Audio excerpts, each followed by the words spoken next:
আমরা ঘুমন্ত অবস্থায় ছিলাম। আমার বেডে আমার দুইটা বাচ্চা, একটা 5 বছরের আর একটা 1 year প্লাস। নূরের গলা ধরে শুয়েছিল ওর বড় বাচ্চাটা, যে বাচ্চাটা আজকে স্তব্ধ হয়ে গেছে। 25শে মার্চের কারো রাত গল্পে বই পড়েছিলাম ছোটবেলায় যখন, ঠিক ওই রাতটা যেন আমার জীবনে নেমে এসেছিল আমার সন্তানদের জন্য। আমাদের ঘরে কোনো কলিং বেল দেওয়া হয়নি, কোনো কিছু না। হঠাৎ করে মেইন দরজা এবং আমাদের রুমের যখন দরজা ভাঙার শব্দ শুনে আমি শুধু ছোট বাচ্চাটাকে দেখে শুধুমাত্র দাঁড়িয়েছিলাম। এর মধ্যে দেখে আমার সামনে এসে অন্ধকার ঘর, অনেকগুলো লোক, তাদেরকে তখন তো আমি চিনতে পারতেছিলাম না। নূর উঠতে পারতেছিল না, বড় বাচ্চাটার গলাটা জড়িয়ে ধরেছিল। এর মধ্যে ওরা ঘরে ঢুকে সর্বোচ্চ মনে হয় 3 থেকে 4 মিনিট হবে। তো বারবার জিজ্ঞেস করতেছিলাম আপনারা কারা। এতটা মানে ভয়ঙ্কর আমি ওই রাতের বর্ণনা হয়তো আমি দিতে পারতেছি না এই মুহূর্তে। 2 থেকে 3 মিনিটের মধ্যে ওকে নিয়ে যাওয়া হয়। আমি নিজেও শারীরিকভাবে অসুস্থ। ওই দিনই আমি একজন খুবই সাধারণ একজন স্কুল টিচার। আমি শারীরিকভাবে হয়তো কিছু ব্যক্তিগত কথা থাকে যা কখনো পাবলিকলি বলা যায় না, কিন্তু আজকে আমি বলতে বাধ্য হচ্ছি। 7 মান্থ রানিং আমি প্রেগনেন্ট, আর আমার 2টা বাচ্চা এই জায়গায় থাকে, ওর বাবার কাছেই থাকে। আমি যেহেতু চাকরি করি, ইভেন আবার নিজে অসুস্থ এখন, যার কারণে ওদেরকে ক্যারি করে আমার জব করা সম্ভব হচ্ছিল না। তো বৃহস্পতিবার দিন আমি আমার থেকে যখন ছুটি নিয়ে নিজের ডক্টর দেখানোর জন্য আসি, শুক্রবার দিন এসে আমি নামি। তো আমার বলতে খুব কষ্ট হচ্ছে। তো ডক্টর তো দূরের কথা, মানে আমার ছোট বাচ্চাটাও অসুস্থ। ওর যখন জন্মগতভাবেই ওর হার্টে 2টা পিডিএফ এবং এডিনয়েড প্রবলেম আছে, যার কারণে ওর ওয়েট বাড়তেছে না। তো ওর ডাক্তার দেখানো, আমার ডাক্তার দেখানো, দুটোর জন্যই আমি আর আসা। এ জায়গায় ওকে রেখে গেছিলাম। তো সেই ভয়ঙ্কর রাত, ওকে যখন নিজে শুধু আমরা চিৎকার করতেছিলাম যে আপনারা কারা, কেন নিয়ে যাচ্ছেন, তারা কিছুই বলতেছিল না। তোকে নিয়ে যায়, যাওয়ার পরে আমরা কি করব হতভম্ব। আমাদের বাসার যতগুলো ফোন ছিল সবগুলো ফোন তারা নিয়ে যায়। ইভেন সিকিউরিটি গার্ডের যে নর্মাল ফোন সেটাও তাকে নিয়ে যাওয়া হয় ওই রাতে। তারপর ভোর রাত ওকে নিয়ে যাওয়ার কিছুক্ষণ পরেই আজান দিচ্ছিল। আমি রোডে পাগলের মতো দৌড়াচ্ছিলাম যে কারা নিয়ে যাচ্ছে। সেই 25শে মার্চের রাতের মতো এত ভয়ঙ্কর, এত বীভৎস। আমার মানে কিছু কথা আসলেই বলতে আমার খুব কষ্ট হচ্ছে আজকে। ওরা আমাকে ধরেছিল এমন ভাবে, শুধু আমি জানতে চাচ্ছিলাম যে কেন নিয়ে যাচ্ছে। আমার বাচ্চাটা থর থর করে কান্না করতেছিল, বড় বাচ্চাটা ভয়ে সে কান্না করতে পারতেছিল না। ইভেন ওর সাথে তার আগেও একটা ইনসিডেন্ট আমাদের বাসায় ঘটে গেছিল। মোল্লা নামে যে ছেলেটা ছিল আমাদের বাসায়, তখনও আমাদের দরজা ভেঙে নিয়ে যায়। মানসিকভাবে ও ট্রমা চলে যায়, ওর কথা বলো আর 5টা সাধারণ বাচ্চার মতো ওর লাইফটা এখন নেই।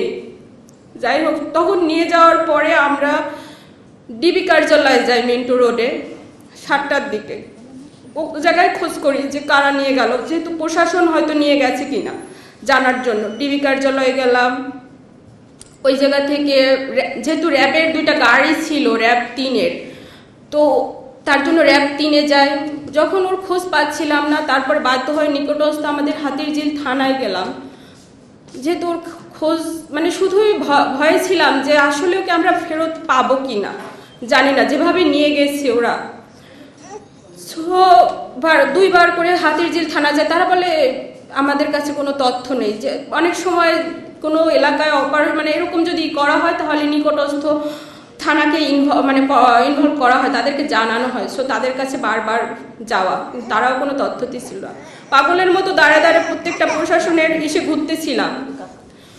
তো 20 তারিখ পার হয়ে আমরা 20 তারিখেই আবার কোর্টে, যে অনেক সময় 24 ঘন্টা পরে প্রশাসন নিয়ে গেলে কোর্টে উঠানো হয়।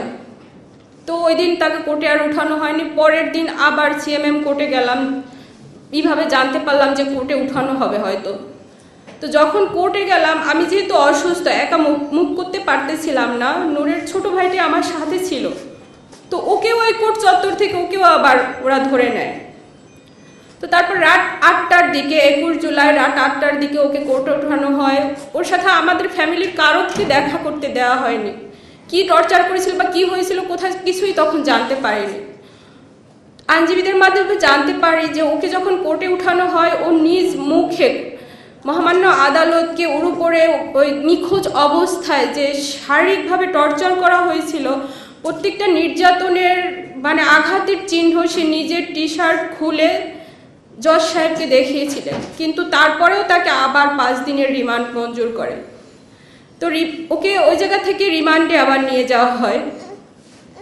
তো রিমান্ডে নিয়ে যাওয়ার পরে রিমান্ডের 5 দিন অতিবাহিত হওয়ার পরে গতকাল যখন কোর্টে উঠানো হয়, সে এক বিভৎস চিত্র। ও তো কোনো চোর ডাকাত নয়, ও তো কোনো খুনি নয়, ও তো কোনো জঙ্গি নয়, ও তো একজন ডাকসুর সাবেক ভিপি, ছাত্রদের হয়ে কথা বলছে। আর এতটুকু তো অধিকার আমাদের সংবিধান আমাদেরকে দিয়েছে। নিজে পায়ে হেঁটে মানে ও কোর্টে উঠতে পারেনি, পুলিশের কাঁধে ভর দিয়ে তারপরে ওকে কোর্টে উঠতে হয়েছিল। তো মহামান্য আদালতকে বারবার অনুরোধ করার পরে মানে আমি একটু দেখা করার সুযোগ পাই। তো তখন ও বলে যে এই রিমান্ডের 5টা দিন ওর উপরে যে অমানবিক মানে নির্যাতন করা হয়েছে, যেটা বলতে আমার মানে একটা মানুষের উপরে এরকম জানোয়ারের মতো, আমি জানি না অন্য কোথাও হয় কিনা। আগে শুনেছি রিমান্ডে নেওয়া হয় জিজ্ঞাসাবাদের জন্য, বাট এতটা ভয়ঙ্কর ভাবে ওর উপরে অত্যাচার করা হয়েছে যেটা বলতে আজকে আমার হয়তো সন্তানদের সামনে, ওরা এখনো জানে না। আমার বাচ্চাটা যখন আমি বের হই বাসা থেকে, বারবারও জিজ্ঞেস করে, মা তুমি বাইরে যাচ্ছ কেন, তুমি আমার বাবাকে নিয়ে আসতেছো না, বাবাকে ফোন দাও।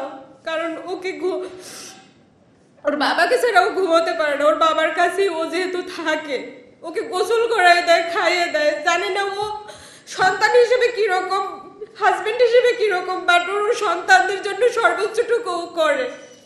তো ও যখন বারবার বলে, আমার কাছে জানতে চায়, বাবাকে ফোন দাও, বাবা কেন আসে না, এই উত্তরগুলো আমার কাছে নেই। আমি কি বলবো, এখনো জানে না। ওর সামনে হয়তো আমি এখন বলতেছি ওর বাবা কোথায় আছে, কিভাবে আছে, বলি যে ও হয়তো দেশের বাইরে, ও জানে যে দেশে গেছে, ও আসবে, সে অপেক্ষা করে ও।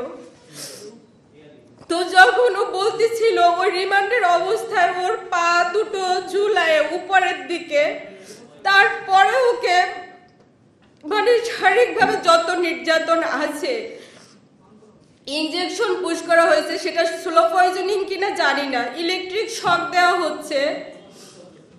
নির্যাতনের মানে এতটা অসহ্য যন্ত্রণা যেটা সহ্য করতে না পেরে অনেক 3-4 বার ও জায়গায় সেন্সলেস হয়ে গিয়েছিল।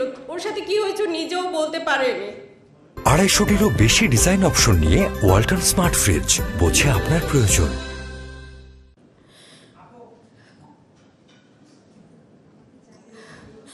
তো তারপরে মহামান্য আদালতকে এটা বলা হয় যে ওকে অন্তত চিকিৎসার মানে একটা মানুষ এতটা শারীরিকভাবে নির্যাতন, তো ওই জায়গাটায় ভয় পাচ্ছি যে আমার স্বামীকে অন্তত এই জায়গাটা একটু চিকিৎসার ব্যবস্থা করে দেওয়া হয়, ও যেন সুচিকিৎসাটা পায়। আর বারবার যদি এরকম একটা মানুষকে রিমান্ডে নিয়ে এরকম নির্যাতন করা হয়, ও তো কোনো অন্যায় করেনি, ও তো কোনো অপরাধ করেনি, ও তো কোনো ভাঙচুরের সাথে জড়িত নয়, ও শুধু নৈতিকভাবে ও তো ওই ডাকসু থেকে উঠে আসছে, ওই ছাত্র আন্দোলন থেকে 2018 ছাত্র আন্দোলন নেতৃত্ব ও দিয়েছিল, সেই জায়গা থেকে ও একটু হয়তো সাপোর্ট মানে নৈতিকভাবে সে সাপোর্ট করছে ছাত্রদের এই আন্দোলনটা, বাট ও তো এই সন্ত্রাসী কার্যক্রমের সাথে কোনোভাবে জড়িত না। বাট ওকে বারবার ও জায়গায় স্বীকারোক্তি নেওয়ার চেষ্টা করা হচ্ছে যে ও এইগুলার সাথে জড়িত, মানে মিথ্যা মামলা দিয়ে ওকে বারবার। আর এটার মানে বলা হচ্ছে যে ও নাকি নির্বাচনে যায়নি কেন, ও কেন বিভিন্ন দেশে বিভিন্ন অ্যাম্বাসিতে যায়, যেহেতু ও এক ডাকসু সাবেক ভিপি আর একটা দলের প্রধান হিসেবে বিভিন্ন রাজনৈতিক দল, বিরোধী দল, তারা তো প্রত্যেকটা অ্যাম্বাসিতে তাদেরকে ইনভাইট করলে তারা তো যায়, সে জায়গায় মানে করে, এটা তো তার কোনো অপরাধ না। বাট কেন জানি না, এই উত্তরগুলো আমার কাছে নেই। তো আপনাদের মাধ্যমে শুধু এতটুকুই আমি বলতে চাই, আমার স্বামীর উপরে যেন এই নির্যাতনগুলো বন্ধ করা হয়।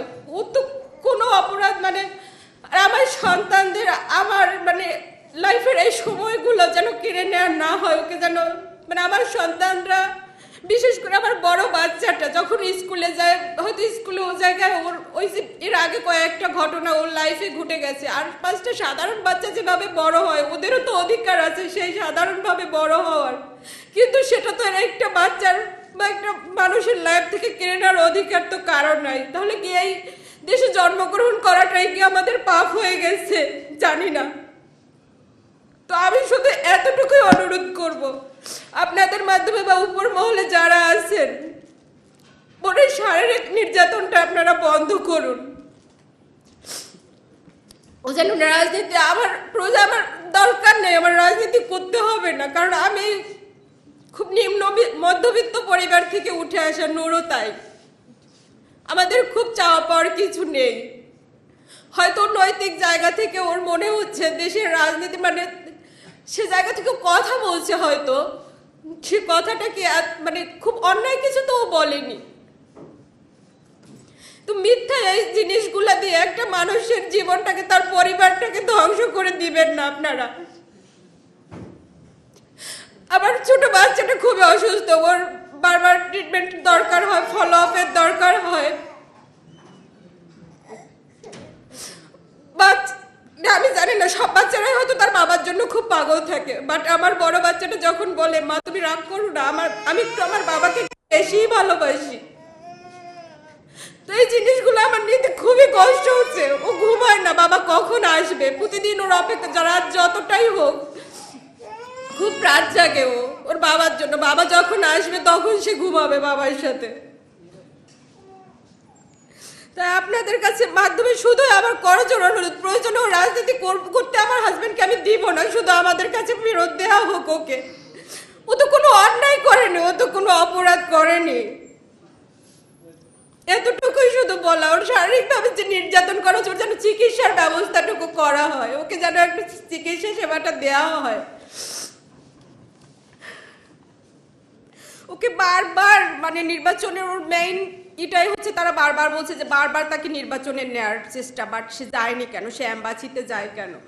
সো এই জিনিসগুলোকে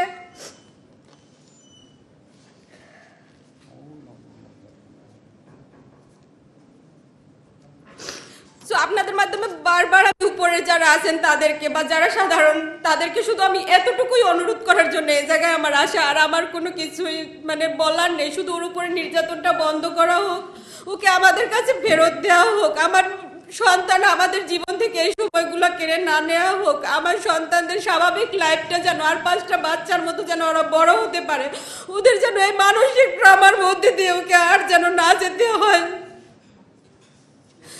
আর 5টা বাচ্চার মতো মিশতে পারে না সব, তারপরেও এই সেই মোল্লাকে যখন ধরে নেওয়া হয় ও পুরাই মানে ভেঙে পড়ে। ও পুলিশ দেখলে এতটা ভয় পেত, মানে পুলিশের কাছে যেত না, যদি একটা গাড়ির শব্দ শুনে বাইরে বের হয় সে দৌড়ে চলে আসে। পুলিশ যেন ওর কাছে একটা আতঙ্কের নাম হয়ে দাঁড়িয়েছে। একটা বাচ্চার জন্য যখন একটা পুলিশ সম্পর্কে এইরকম ধারণা নিয়ে সে বড় হবে, স্কুলের টিচাররাও বলে ওরা 5টা বাচ্চার মতো সবার সাথে মিশতে পারে, ওর ভিতরে যে একটা আতঙ্ক ঢুকে গেছে সেটা ও মানে সে জায়গায় তোকে আমি সাইকোলজিক্যাল কাউন্সিলিংও করানোর জন্য আমি ওকে ডক্টর দেখাচ্ছিলাম, তারপরে অনেকটা ইমপ্রুভ হচ্ছিল। এর মধ্যে আবার এই ইনসিডেন্ট, জানি না ওকে আমি আবার স্বাভাবিক লাইফটা ওর ফেরত দিতে পারবো কিনা। তো আপনাদের মাধ্যমে আমি শুধু বারবার অনুরোধ করতেছি আমার হাজবেন্ডের উপরে এই নির্যাতনটা যেন বন্ধ করা হয়, এই নির্যাতনটা শুধু বন্ধ করেন, ওকে আমাদের কাছে আমাদের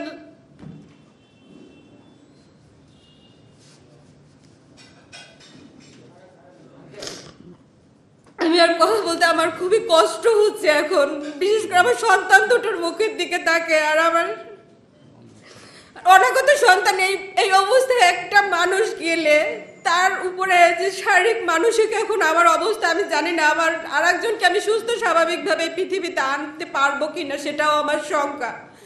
আমার নিজের মানে ডায়াবেটিক্স, হাই লেভেলের ডায়াবেটিক্স, ইনসুলিন নিতে হয়। তো এই দৌড়াদৌড়ি মানে ওকে এখন একটা মানে কোটপাড়ায় যাওয়া বা জেলখানায় যাওয়া একটু খোঁজ নেওয়ার মতো একটা মানুষও আমাদের এখন নেই। ছোট ভাইটা ছিল, ওকেও ধরে নিয়ে যাওয়া হয়েছে যেহেতু। এখন এ সম্পর্কে আমার শ্বশুর নূরের বাবা একটু বলবেন। তো আপনাদের মাধ্যমে আমার শুধুই অনুরোধ যেন একটু মানে করা হয়, যেন উপর মহল যারা আছেন ওর উপরে নির্যাতনটা যেন আপনারা আর না করেন, ওর চিকিৎসার ব্যবস্থাটুকু করে দিয়েন।